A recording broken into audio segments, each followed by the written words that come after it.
সেই লোক ক্ষমতার সামনে পাঞ্জা ধরতে দাঁড়ায়নি। তাদের সাথে কথা বলে আমার মনে হয়েছে যে এরা লড়াই করতে এসেছিল। পরিবেশটা এরকম হয়ে গেছে যে বিরোধী রাজনীতির দাঁড়াবারই জায়গা নেই। যারা ক্ষমতায় আছে তারা সব দিক থেকে নিঃস্ব হয়ে যাওয়ার মতো অবস্থা হয়েছে। একটাই শুধু গভর্নমেন্টের ফেভারে আছে যে অপোজিশন মুভমেন্ট বলতে এখন কিছু নাই। ওয়ালটন ফ্রিজ কিনে অনেকের মতো আপনিও হয়ে যেতে পারেন মিলেনিয়াল। সেরা পণ্যের সেরা অফার। সুপ্রিয় দর্শক, মানবজমিন নিউজরুম থেকে আপনাদের স্বাগত জানাচ্ছি আমি সাজিদুল হক। সাক্ষাৎকার ভিত্তিক এই অনুষ্ঠানে আমাদের সঙ্গে রয়েছেন জনাব মাহমুদুর রহমান মান্না। মান্না ভাই, আপনাকে স্বাগত জানাচ্ছি। মাহমুদুর রহমান মান্নাকে পরিচয় করিয়ে দেওয়ার কিছু নেই। আমি মনে করি বাংলাদেশের ছাত্র রাজনীতির ইতিহাসে তিনি একজন বিরল মানুষ, যিনি একই সঙ্গে ঢাকা বিশ্ববিদ্যালয়ের ডাকসুর বিপি ছিলেন এবং চট্টগ্রাম বিশ্ববিদ্যালয় ছাত্র সংসদের জিএস ছিলেন। বাংলাদেশের ইতিহাসে আর কোনো ছাত্র নেতার এরকম ভূমিকা রাখার সুযোগ হয়নি। ইতিহাসের নানা গুরুত্বপূর্ণ পর্বে তিনি ভূমিকা রেখেছেন জাতীয় রাজনীতিতে এবং ছাত্রনেতা হিসেবে। আজ আমরা চলমান রাজনীতির নানা বিষয় নিয়ে ওনার সঙ্গে আলাপ করব। মান্না ভাই, বাংলাদেশ তো একটা বিশেষ পরিস্থিতি অতিক্রম করছে। আমরা দেখেছি যে একটা নির্বাচন হয়ে গেল এবং এরপর প্রায় 4 মাস হলো, এবং বাংলাদেশে আমরা অতীতে যেটা দেখেছি সবসময় রাজনীতি নিয়ে এক ধরনের আলোচনা চলতো। চায়ের দোকান, বাসে বা পুরো বাংলাদেশের হিস্ট্রিতে দেখা গেছে রাজপথ প্রায় সবসময় নানা রকম ঘটনা বহুল সময় কাটতো। কিন্তু এখন মনে হচ্ছে সব কিছু এক ধরনের স্থির, বা এটা বলা যায় যে নদীতে কোনো ঢেউ নেই। আপনি এই চলমান রাজনীতিটা আসলে কীভাবে দেখেন? প্রথমে একটা কথা বলি, এই যেটাকে আপনি নির্বাচন বললেন, আমি এটাকে নির্বাচন বলবো না। নির্বাচন হয়নি, সবাই জানে কেন, কীভাবে ব্যাখ্যা দেওয়ার দরকার নেই। কিন্তু এই জিনিসটার একটা ইম্প্যাক্ট পুরো সোসাইটিতে পড়েছে। কারণ তার আগের ধরেন 1.5-2 বছর, তারও আগের কথা যদি ধরেন, এরা তো 15 বছর ধরে ক্ষমতায় ছিল, তখন এখনও আছে। আন্দোলনটা ধীরে ধীরে দানা বাঁধছিল, লোকজন জড়ো হচ্ছিল। সবচেয়ে বড় জিনিস হলো যে ভোটের দাবিতে সমস্ত মানুষ একাট্টা হয়ে গেছিল। বিএনপি বিরোধী দল হিসেবে যখন বিভাগীয় সম্মেলনগুলো করলো, তখন অবিস্মরণীয় সব দৃশ্য। হেঁটে আসছে, নদী সাঁতরে আসছে, গরু গাড়িতে করে আসছে, 3 দিন ধরে শীতের মধ্যে মাঠের মধ্যে ঘুমিয়ে আছে, কোনো কাঁথা নেই, কিছু নেই। মানে এক ধরনের অভ্যুত্থান ওখানেই দেখা গেছিল। এটার সাথে যুক্ত হয়েছিল বিশেষত মার্কিন যুক্তরাষ্ট্রের অনেকগুলো বক্তব্য তাদের স্টেট ডিপার্টমেন্ট থেকে অন্য জায়গাতে, যাতে মনে হয়েছিল যে এই সরকার আর থাকতে পারবে না। প্রধানমন্ত্রী শেখ হাসিনা নিজেই বলেছিলেন, আমেরিকাকে উল্লেখ করে, যে ওরা যদি কাউকে না চায় তাহলে সে তো থাকতে পারবে না। তার মানে উনিও মনে করছেন যে আমেরিকানরা তাকে চায় না, উনি থাকতে পারবেন না। মানুষ বিশ্বাস করেছিল এবং আন্দোলনও হয়েছিল। সেই আন্দোলনের মানে খুঁটিনাটি আমি কোনো আলোচনা করতে যাচ্ছি না, কিন্তু এন্ড অফ দি ডে কী হলো, মানুষ বয়কট আন্দোলনের সমর্থন দিল। 95% মতো তো ভোটেই যায়নি, কিন্তু সরকার তো বদলালো না। এখন এইটাকে সাধারণ মানুষ, বেশ কিছু রাজনীতি সচেতন মানুষও মনে করছে যে বিরোধী দল যা চাইলো তা তো পেল না, অর্জন হলো না, তার মানে তারা পরাজিত হলো। কিন্তু বিরোধী দল যখন বলছে যে আমরা তো রাজনৈতিকভাবে জিতেছি, কারণ মানুষ আমাদের সাথে তো ছিল, তো মানুষ সাথে আছে, এখনও আছে।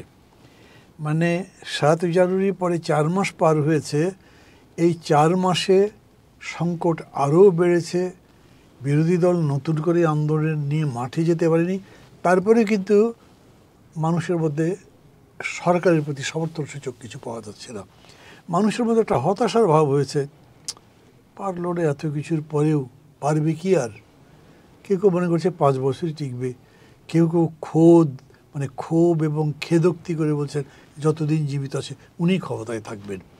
মানে পরিস্থিতিটাকে আমি এরকম একটা জায়গায় বলবো, যখন মানুষ একটা হতাশার সমুদ্রে আছে, কিন্তু মানুষ তাই বলে নেতিবাচক কোনো কিছুর সাথে যায়নি। তাই বলে মানুষ এই দুর্বৃত্তায়িত রাজনীতি, দখলদারিত্বের রাজনীতি, লুটপাটের রাজনীতি, অর্থনীতির সঙ্গে যুক্ত হয়নি। তারা এখনও পরিবর্তনের পক্ষেই কাঙ্ক্ষিত। তার মানে আপনি যেটা বলছেন, এই হতাশার কারণে মানুষ এক ধরনের রাজনীতি বিমুখ বা রাজনীতি নিয়ে আলোচনায় নেই। মানে আলোচনা নেই, মানে আলোচনা কি করবেন? এটা আমরা তো বলছি যে এটা একটা কর্তৃত্ববাদী সরকার। আমরা বক্তৃতায় যখন বলি তখন বলি ফ্যাসিস্ট সরকার। মানে এখন তো যা ইচ্ছা তাই করা যায়। অর্থনীতিকে খোকলা বানিয়ে ফেলেছেন, আমাদের জিনিসপত্রের দাম এরকম হচ্ছে, মানুষের জান বেড়ে যাচ্ছে, কিন্তু তারা কেবলমাত্র উন্নয়নের গীত গাইছেন। মানে এই দেশে ধরেন মায়ের জানাজায় ডান্ডা বেরিয়ে পড়ে গেছে, দেখছি ছবি দিয়েছে। এই ধরনের খুবই হৃদয় বিদারক দৃশ্য বহু জায়গাতে আছে, যেখানে মানবিক কোনো মূল্যবোধই কাজ করেনি। বন্দীদের ওপর নির্যাতন, এই যে ধরেন বেগম জিয়ার কথাই যদি বলি, তার মানে এই রকম অসুস্থতা নিয়ে তাকে আপনি বাইরে যেতে দেননি একেবারে ট্রিটমেন্টের জন্যে। আমার নিজের কিন্তু পাসপোর্ট নেই, আমার চিকিৎসার জন্য যাওয়ার দরকার ছিল, তারা সেই সুযোগ দেয়নি, পাসপোর্ট দেয় না। যাই হোক, আমি বলছি যে জনগণের উপরে এই নিদারুণ কষ্টটা ন্যাচারালি মানুষ প্রতিবাদ করেছে, করে কোনো রেজাল্ট হয়নি, তখন তো সে মনে করবে কি করব, সয়ে যাই, এটা কপালে ছিল, হয়তো তাই আছে, মেনে নিচ্ছে। আপোষ করছে তা বলবো না আমি, কিন্তু সমঝোতা করছে এই পরিবেশের সাথে। যেটা আপনি বললেন বা অনেকেই বলেন যে কারণ আসলে যেটাই হোক, কিন্তু শেষ পর্যন্ত যেটা দেখা যাচ্ছে, আপনারাও তো যুগপৎ আন্দোলনে ছিলেন, বিএনপি বা আপনারা আসলে পারেননি। না পারার কারণটা কি মনে হয় আপনার কাছে? মানে এইটা একটা লম্বা আলোচনার ব্যাপার হয়ে যাবে। কেন জানেন, পারিনি মানে কোনটা পারি? সরকারের পতন ঘটাতে পারিনি, সেইখানে একটা দল নিরপেক্ষ সরকার, একটা অন্তর্বর্তী সরকার দিয়ে তার অধীনে নির্বাচন করতে পারিনি। প্রথম আসবে যে সরকারটাকে পদত্যাগে বাধ্য করাতে পারিনি।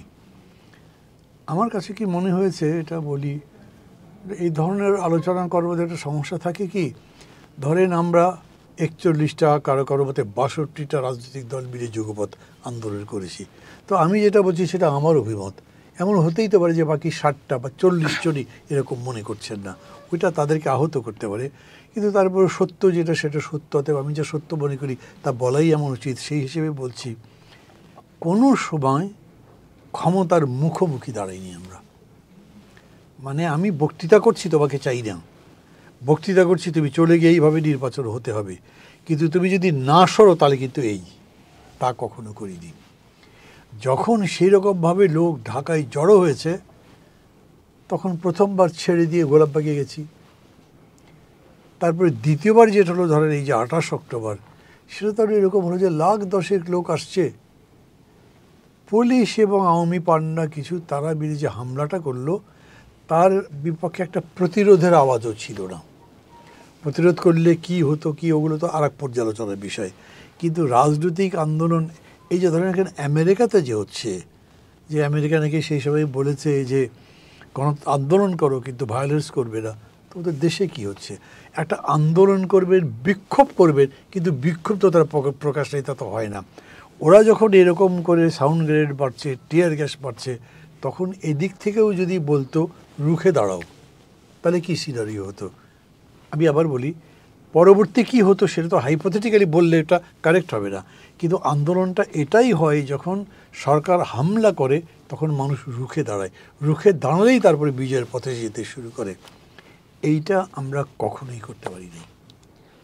আরেকটা বিষয় আপনি হয়তো খেয়াল করবেন, জিএম কাদের জাতীয় পার্টির যে চেয়ারম্যান, উনি একটা কথা বলেছেন যে 1 কোটি লোক নিয়েও যদি বিএনপি নামতো, বিএনপি সফল হতো না। এখন একটা ব্যাপার হচ্ছে, ওই যে আপনি যেটা বলছেন যদির কথা নদীতে, আমি বলি যে রাজনীতিতে তো আসলে এভাবে কী হলে কী হবে বলা কঠিন, কিন্তু এই বিষয়টা আসলে আপনি কীভাবে দেখেন যে 1 কোটি লোক নিয়ে নামলো, জনগণ কি তাহলে ক্ষমতাহীন? মানে প্রথম কথা হচ্ছে যে জিএম কাদেরের বক্তব্যকে রাজনৈতিকভাবে খুব মূল্য দেওয়ার পক্ষে আমি নই। উনি একটা ভদ্রলোকের তকমা পেয়েছেন, খুব সুন্দর কথা বলেন, এবং যেভাবেই হোক তার একটা ভালো ইমেজ আছে, কিন্তু করেছেন কি? এই ফ্যাসিবাদের সাথে আপোষ করেই তো চলেছেন, এবং শেষ পর্যন্ত যে নির্বাচনে গেলেন উনি বলছেন আমি করতে চাইনি, তাহলে করলেন কেন? আমি তো করি নাই, বিএনপি তো করে, অনেক পার্টি করে, আপনি করলেন না কেন? তার মানে যে মানুষটা মিথ্যার সাথে, অসত্যের সাথে, অসুন্দরের সাথে আপোষ করলো, তিনি যদি আবার ওর বিরুদ্ধে লড়াইয়ের মূল্যায়ন করেন, সেটাকে খুব মূল্য দেওয়ার দরকার আছে আমি মনে করি না। আমি নিশ্চিতভাবে মনে করি 1 কোটি লোক যদি নামতো, লিটারালি যদি 1 কোটি বলেন, গভর্নমেন্ট থাকার কোনো প্রশ্নই নেই। জাস্ট আমি বলি কোনো প্রশ্ন নেই। কেন? 1 কোটি লোক জায়গায় দিতে পারবেন না। 1 কোটি লোকের সামনে কোনো পুলিশ যাবে না, 1 কোটি লোকের সামনে আর্মি যাবে না, 1 কোটি লোকের সামনে গভর্নমেন্ট যাবে না। আচ্ছা, যদি আপনি এরকম করে বলেন ভাই 1 কোটি একটা কথার কথা বলে, যদি অনেক লোক হয়, মানে অনেক লোক কত যা ক্ষমতার সামনে দাঁড়াতে পারে, সেরকম যদি হয় ক্ষমতার সামনে দাঁড়ালেই আমি মনে করি ক্ষমতা দৌড়ে চলে যেত, মনে করি আমি এটা। আমি আবার বলছি, কোটি কোটি লোক আসে বা কোটি লোক আসে, কিন্তু 10 লক্ষ লোক তো আসছিল, সেই লোক ক্ষমতার সামনে পাঞ্জা ধরতে দাঁড়ায়নি। দাঁড়ালে কি হতো সেটা দেখার বিষয় ছিল। যেটা আপনি আলোচনাটা কিছুটা করেছেন যে আসলে তো আপনাদের বা শরিক দল যারা ছিলেন হয়তো অনেকের অত সমর্থক নেই, কিন্তু বিএনপির যেটা একটা নীরব সমর্থক ছিল, আমরা দেখছিলাম যে গত কিছু আন্দোলনে যেটা বলছেন আপনি, অনেক বাধা ডিঙ্গিয়ে মানুষ সমাবেশে, জেলা শহরে সমাবেশে যোগ দিচ্ছিল এবং অনেক ক্ষেত্রে দেখা যাচ্ছিল যে চিরা মুড়ি হাতে মানুষ 1-2 দিন আগে থেকে চলে আসছে।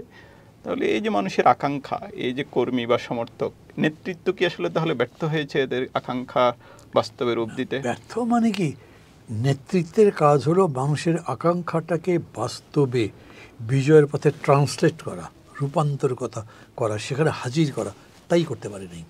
আমি খুব ব্লান্টলি বলছি, কিন্তু মানে এই এতগুলো মানুষ যে আসলো, তাদের আকাঙ্ক্ষাটা কী ছিল? আমি তো ধরেন ওদের সাথে কথা বলেছি, তারা বিএনপি করে, ঠিক আছে, আমরাও তো লড়াইটা করছি, কাজে আমাদের সম্পর্কে তাদের ধারণা আছে, খারাপটা ভালো, শ্রদ্ধাও করে। তাদের সাথে কথা বলে আমার মনে হয়েছে যে এরা লড়াই করতে এসেছিল, তখনও মনে হচ্ছে, এখনও মনে হয়, কিন্তু লড়াইটা তো হয়নি কখনো। আমি শুধু বড় সমাবেশ করেছি। আপনি ওটা যদি বলেন 1 কোটি লোক সমাবেশ করে, এই ধরেন সদরঘাট থেকে হাঁটতে হাঁটতে মিরপুর দিয়ে ওদিকে শহরের অন্য কোনো জেলায় চলে গেল, তাতে গভর্নমেন্টের কি আসে যায়? ওটাতে কিছু না। কিন্তু এই 1 কোটি লোক যদি বলে এই যে বসলাম, হয় আমরা থাকবো নাহলে তুমি থাকবে, তাহলে তো ডিসাইড হয়ে যাবে। ওই রকম জায়গা, মানে বসেই পড়তে হবে তেমন কথা না, ক্ষমতার সাথে লড়াইটা করতে হবে, এটা হয় নাই। আরেকটা বিষয় আপনিও একটু বললেন যে নির্বাচনের আগে অনেক দিন থেকে আমরা মার্কিন যুক্তরাষ্ট্র বা ইউরোপীয় ইউনিয়ন এদেরকে সরব দেখলাম বাংলাদেশের নির্বাচন নিয়ে। আপনি খেয়াল করেছেন কিনা, আমাদের ঢাকায় নিযুক্ত সাবেক ভারতীয় হাইকমিশনার পিনাক রঞ্জন চক্রবর্তী, উনি দিল্লিতে একটা প্রোগ্রামে যেটা বলেছেন যে ভারতের শক্ত অবস্থানের কারণে এখানে পিটার হাস মার্কিন রাষ্ট্রদূতটা অনেকটা আত্মগোপনে চলে যায়। এই বিষয়টাকে আপনি কিভাবে দেখেন? আমার কাছে না জিনিসটা খুব সিলি মনে হয়েছে। পিনাক বাবুর সাথে আমার ব্যক্তিগত পরিচয় ছিল, কথাবার্তায় বেশ ভদ্র সুন্দর কথা বলেন, কিন্তু মানে ইন্ডিয়ার কেউ বললো আর আমেরিকান অ্যাম্বাসেডর আত্মগোপনে, মানে কি ইন্ডিয়া অ্যারেস্ট করবে তাকে? কী বোঝাতে চেয়েছেন? উনি কী বোঝাতে চেয়েছেন আমি সেটা জানি না, এটা হয়তো উনি ব্যাখ্যা দিতে পারতেন, কিন্তু এটার মধ্যে যা উনি বলেছেন তার কোনো মিনিং দাঁড়ায় না। তার চেয়ে বড় কথা হলো কি দেখেন, মানে আমি কিন্তু বলছি আমেরিকা এরকম বলেছে, বলবার পরে কি হয়েছে সেটা তো জানি না, আমরা এটা নিয়ে আমরা আলোচনা করছি, এখানেও করি নাই, কিন্তু সর্বশেষ আমেরিকান স্টেট ডিপার্টমেন্ট যে স্টেটমেন্ট দিয়েছে বাংলাদেশের উপরে, তাদের খুব ক্যাটেগরিক্যাল কথা আছে, তারা বাংলাদেশের পরিস্থিতি সম্পর্কে নতুন করে মূল্যায়ন করছে না, এটা যেখানে ছিল সেখানেই আছে, ওই নির্বাচনের সমস্যা, মানবাধিকার সমস্যা সবগুলোই আছে, এবং তারা তাদের আগের স্টান্স বদলায়নি। তো তাহলে কি দাঁড়ালো? আর এই যে মানে বলছে যে তাদের ধমকে চলে যাবে, বরঞ্চ আমি তো দেখছি যে মার্কিন প্রশাসন ইন্ডিয়াতে গণতন্ত্র, মানবতা, মানবিক অধিকার নিয়ে যে বাড়াবাড়িটা হচ্ছে তার সমালোচনাই করছে, কন্টিনিউয়াসলি করছে, সেটা কাশ্মীর বলেন, সেটা আপনার বাবরি মসজিদ প্রসঙ্গে বলেন, তাদের নাগরিকত্ব আইন বলেন, এগুলো বলছে তো তারা। আপনার কি মনে হয় যে গত আন্দোলনে আপনাদের যারা বিরোধী নেতৃত্ব, এদের একটা অংশ সরকারের সঙ্গে আপোষরোপা বা বিভিন্ন সংস্থার সঙ্গে বা বিভিন্ন দেশের সঙ্গে আপোষরোপায় চলে গেছিল? মানে আপনি যদি এখন ধরেন ওই সাজানো মোড়দের কথা বলেন তো এইটা আলোচনা করে লাভ কি? সাজানো মোড়ের কথা আমি বলছি না, মানে আপনারা যারা ছিলেনও বিএনপিতে, মনে করেন নেতৃত্বে ছিল, বা আপনারা আমি এরকম কোনো অভিযোগ করবো না, কারণ আমি জানি না, এরকম কথা তো বাজারে আছে, কিন্তু সেটাকে মানে সেটা এরকম একটা ঘটনা বলবার জন্য আমার তো তথ্য প্রমাণ, হ্যাঁ, কি কোনো কিছু। আপনাকে কি কোনো অফার করছিল নির্বাচনে যাওয়ার জন্য সরকার বা সরকারের কোনো পক্ষ? সেই সময় তো সব দিক থেকেই করছিল আমাকে, মানে গভর্নমেন্ট একটা প্রেশার দিতে পারে, কারণ হচ্ছে কি যারা প্রেশার দেবেন তারা 2-1 জনের সাথে কথা বলছে, তারা বেশ বড় মাপেরই মানুষ, যেখানেই তাকে আমি নাম বলছি না, প্রথমেই বলেছে স্যার আমরা আপনার সাথে কথা বলবার সময় বা তার আগে আপনার প্রোফাইলটা পড়েছি, আপনি কি কি পরিস্থিতিতে এতদূর আসছেন বুঝতে পারছি, তারপরে যেটা বলতে চেয়েছিলাম সেটা বলবো কিনা বুঝতে পারছি না, জাস্ট বিগিনিংটা এরকম। তা আমি বললাম যে আপনার এখানে আসবার আগে আপনার মতোই আরেকজন আমাকে অফার করেছিলেন, he will take me to the prime minister, settle হবে কোন মিনিস্ট্রি চাই। আমি কিন্তু বলি যে গভর্নমেন্ট আছে কতদিন, আমি তো তাই বুঝতে পারছি না কী কারণে মন্ত্রী হতে যাব। আর এতগুলো বছর এরকম মানে আমি কিন্তু যখন ডাকসুর ভিপি কেবল হয়েছে সেই সময় জিয়া রহমান সাহেবও আমাকে খুব চেয়েছিলেন দলে। আমি বলেছি না, আপনার সাথে আমি মিলবে না, আমি করবো না। এখন যার সাথে মেলেই না, একটা শুধু মন্ত্রী হবার জন্য যাবো, এটা ভাবলেনি কেন? হ্যাঁ স্যার, বুঝেছি। ফলে ওই চাপ দেওয়ার জায়গায় তারা কেউ যায় নাই। আমাকে আওয়ামী লীগের নেতা, আমি নাম বলবো না, ফোন করেছেন, ভাই একটু কথা বলতে চাই, বলবেন? হ্যাঁ বলবো না কেন? বলবেন তো? হ্যাঁ বলবো না কেন, বলেন। কয় না ঠিক আছে পরে ফোন করব। পরে আবার ফোন করেছেন, ভাই কিছু তো বললেন। আমি বললাম তো আমি বলবো, বলেন। না আপনি যেভাবে কথা বলছেন আসলে বলবেন না, ঠিক আছে দেখা হবে একসময়, শেষ। আর কোনো কিছু করেন। এমনিতে আপনার কি মনে হয় যে আওয়ামী লীগ ছেড়ে দেওয়া আপনার কোনো ভুল ছিল বা আওয়ামী লীগের রাজনীতি থেকে চলে আসা? হ্যাঁ, কি বলেন, মানে আওয়ামী লীগ তো এখন একটা ঘৃণিত নাম হয়ে গেছে। আওয়ামী লীগ নিশ্চয়ই অনেক বড় উত্তরাধিকার, অনেক বড় ঐতিহ্যের নাম ছিল। আমি যখন আওয়ামী লীগে গেছি তখন এগুলো মনে করেই গেছি, যেহেতু আমি তখন সমস্তদের পথে নাই। কিন্তু ওভার দি ইয়ার্স এই দল এখন কি বলেন, এটা তো একটা মানে আপনি সামগ্রিকভাবে দেশের যদি চেহারা দেখেন, এই দলের মধ্যে রাজনীতি নাই, মানবিকতা নাই, এর মধ্যে কোনো অর্থনীতি নাই, কোনো সমাজনীতি নাই, সংস্কৃতি নাই, কেবলমাত্র প্রতিষ্ঠার জন্যই যা ইচ্ছা তাই করা যাবে, এর বাইরে কিচ্ছু নেই। এমনিতে যেভাবেই দেখেন যে বিরোধী, যেটা আমরা বারবার আলোচনা করছিলাম, বিরোধী রাজনীতি বা নেতৃত্ব তো আসলে এক ধরনের ব্যর্থ হয়েছে।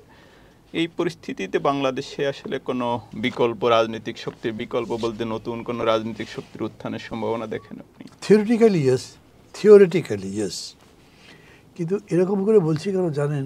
এই যে বলে না, একটা বীজ পুঁতে দিলেন, যদি মাটিতে সার থাকে, বাইরে আলো বাতাস থাকে, পানি থাকে, তাহলে গাছটা একসময় অঙ্কুরিত হবেই, বড় হবে, গাছে ফল ধরবে, ইত্যাদি ইত্যাদি।